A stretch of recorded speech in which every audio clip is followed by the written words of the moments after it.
Greetings from New York City. The Big Apple is where we are coming at you this week for some fresh editions of ESPN FC. And as I promised yesterday, the sights weren't the only things you were going to see on our show. We brought out the stars as well. Gareth Bale, the 5-time Champions League winner, is joining us in studio. We got rid of Ale Moreno because, let's be honest, he was a bit grumpy, even though it was his birthday.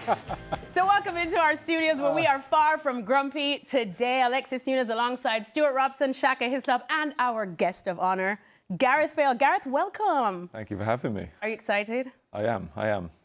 You haven't heard the question yet. Yeah, you just wait. You're in the hot seat. I noticed you were admiring our graphics of you, and you were telling me that that's a fake Champions League trophy. I think it is, yeah. The real one has the star underneath, so that's obviously a replica. Oh, shame. These are things you just don't know. I don't think this is exactly why we have him in here. Sit in the hot seat and answer some tough questions. First one being Real Madrid, Gareth. What on earth happened yesterday? Yeah, I know it's tough, but I think making those two early mistakes is tough to come back from, especially against such a great PSG team. It was hard enough as 0-0, but to basically gift them 2 goals at the start was always a tough ask, and then you kind of have to really gamble with the game, and then it opens it up, and then it really plays into their hands. So, yeah, just not the great start that we wanted, but yeah, lessons learned, and I'm sure they'll grow stronger from it.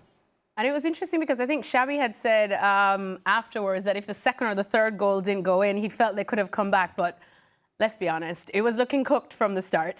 No, of course it was difficult, but I think, again, if you don't make those 2 mistakes, you feel like as Real Madrid you have a chance. So, yeah, and I said at half-time the next goal really does make a difference. Yeah, but also you have to remember the heat. Yeah.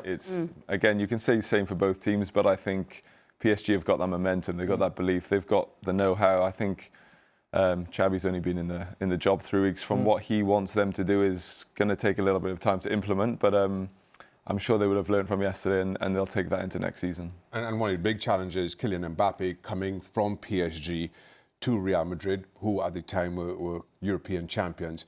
And again, similarly, a lot asked of him in terms of pressing or his inability to.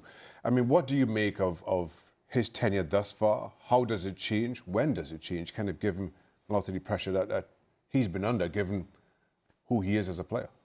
I think it's a difficult one because he's still scoring the goals. He's still doing good things. It's just they haven't won anything this season. I think at Real Madrid you're expected to win everything. So it's a tough one because he's still delivering on the pitch, but maybe he's not having those moments. So I guess it's now up to Xavi to find that kind of, blend of pressing and trying to get the best out of him and saving his energy for when you need him. So yeah, it's going to be a tough one. I wouldn't like to criticise him and say he's had a bad season because of the goals and everything he's scored. He's top goal scorer in La Liga. So it's a difficult one, but yeah, being his name, what you're expecting him to do, of course everyone's going to always expect more, and yeah, it's just a difficult one because they haven't won anything as a club. Can Xavi solve that conundrum of that front 3? I think if you look off what he did at Bayer Leverkusen, yes. And now he's arguably got better players to work with, so and I imagine a bigger transfer kitty. So I would like to think Xavi has got the respect of the players, and the players will play for him. So I expect big changes, and I expect them to play the way he wants them. And if they don't, I don't think Xavi's scared to drop anyone. Just going back to your great time at the club. Now, PSG are talked about as being one of the best sides that have been produced for quite some while. Are they as good as some of the Real Madrid sides you played in when you won the Champions League, do you think, at the moment? I think it needs time because we won 3 in a row, we won 5 in 8-9 years. So, yeah, time will tell. Obviously, at the moment, they're in a good moment, but we could have said that about Man City a few years ago, etc. So it doesn't always keep materialising, and other teams do strengthen, and sometimes they poach your players. So, yeah, they're in a great moment. They're winning everything at the moment. They're playing fantastic. But yeah, I think it needs time to be whether you're considered one of the best teams of all time. And I'm sure over time that will materialise out. And I mean, we were talking about this yesterday, just analysing PSG as well. And we were saying that, about 5-6 months ago, even though they have names like Vitinha, like Dembele, like Achraf Hakimi, that we do know, they weren't exactly the household names like, say, you guys at Real Madrid, or even some of the Real Madrid players now. But they've just transformed in the last couple of months. What's impressed you, I suppose, the most about PSG's transformation? I think the fact that they haven't got a superstar. Of course, there are players who are now playing better, like Dembele, who is the standout player this season for them, but they don't have those superstar players. They really do play as a team.